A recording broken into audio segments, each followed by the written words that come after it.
Hi, Kent. Hi, Eric. Two questions for you also. I'm sure you're not surprised by that.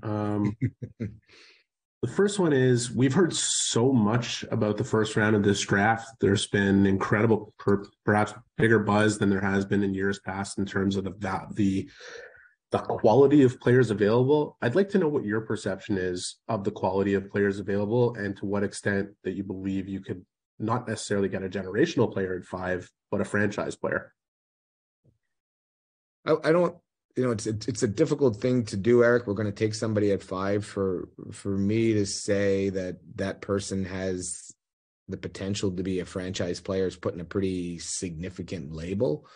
And in a market like Montreal, I think that adds a level of complication because there is a lot of certainly a significant and passionate following. I think we're going to get a really good hockey player at five. In fact, I'm very, very confident of that. Whether that player becomes a franchise player or not, I don't listen. Maybe you can say that. I think it's probably easy with a Connor Bedard. I think with all the other players, there's a certain belief going into the draft, but until they arrive, until they live the rigors of a NHL schedule from year to year, it's really difficult to say that. But it's a talented group. And we're confident that we're getting a very talented player at five. Second question is, I don't know to what extent you hear the buzz and speculation about what your team might do when that day comes. But there's always a concern that you'll be drafting out of need instead of the best player available. Some people might suggest that you're looking for size to balance out your prospect pool. Some people might suggest you're looking for a specific need on defense. How would you address that type of buzz in terms of how you're approaching this decision? Well, I would say that we will draft the best player available in terms of long-term potential. If we see two players being a very equal potential and they play different positions, then I could see a scenario where that's the tiebreaker, but it would really be a tiebreaker, not we're going to take a lesser player because it addresses a need. I think there's alternative ways of doing that. Thanks, Ken. Sure. Mackenzie Lalonde. Hi, Ken. Yeah, just to kind of further Eric's point, if you kind of could build a wish list of ideal qualities in some of these draft prospects this year, what kind of qualities would be on your list?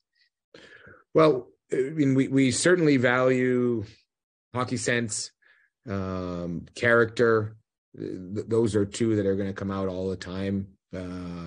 Compete is another one, but it's interesting. I think as you put a team together, there's a difference between drafting and roster construction, so to speak. And when you're at the draft, we value hockey sense, but that doesn't mean that there's a player who brings certain qualities at such a distinctive level compared to his peers that the player that we draft wasn't necessarily the smartest hockey player, or the player that we draft isn't of the highest character of all the players available in the draft. But there's certainly elements that we put a premium on and that we're looking for in all players that we draft.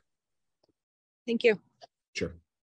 Thank you. We'll take a few more for Kent. We'll go with Arpin Basu et Jean-François Chaumont. Arpin? Good evening, Kent. Good evening, Arpin. I just wanted to follow up on the Michkov thing, and I don't want you to get into specifics, obviously, but it is a dilemma for any team that would consider drafting him, the contract situation and waiting on him and not being able to watch him.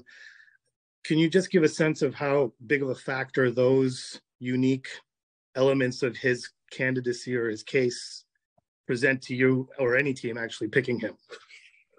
Well, I listen, now that we know where we're picking, if we had won the lottery and we were picking absolutely number one, then we probably wouldn't have had to dig into it in the same level of detail. And we're going to do that and try to understand as best we can what those obstacles are. And I think a lot of it is going to be difficult to predict.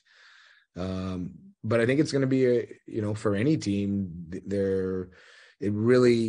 it's kind of a risk, a risk reward assessment for any team that is considering drafting him. And I would imagine, as I said about positional preference that it would be a tiebreaker.